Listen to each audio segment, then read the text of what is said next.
Uy, kagrupo nila yung top 1 natin, oh. Wala na, panalo na yan. Sana all. Madali lang to. Alam ko kung paano gawin. Tara, mag-start na tayo. Go! Ako na bahala magsulat sa Manila paper. Marunong ako mag-calligraphy. Uy, dali start na tayo. Wala pa tayong nagagawa. Uy, mamaya ka na maglaro dyan. Paano ba kasi gagawin, te? Group 2 pa lang nasusulat ko. Okay, so mag-start muna ako mag-research para may magiging basis yung mga magiging answers natin, okay?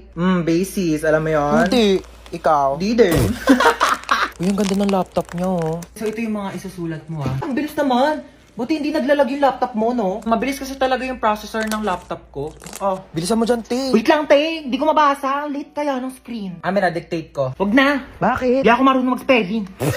Last 1 minute. Bilisan mo magsulat. Kopyahin mo to, tsaka ito. O para di ka mahirapan. Bakit mo tinupi? Ano, nasira, oh. Don't worry guys, hindi yan nasira. Ganyan talaga ang laptop ko na Asus VivoBook 16 OLED. Natutupi talaga siya ng ganyan kasi meron niyang 180 degrees hinge. Ay, ang perfect natin. Nakahiga lang yung laptop ko. Mas madali ko nababasa. Long angas, so natutupi yung laptop niya. Uy, magsulat ka na. Ay. Palabas na ng Sorry, pintuan sorry, yung te. sulat mo, te. Saan mo nabili yan? Binili ko to from Asus School for School promo na extended pa hanggang September 17. Teka, papabili ako kay mama niyan. Bumili na rin kayo para naggaganto na rin ang laptop nyo.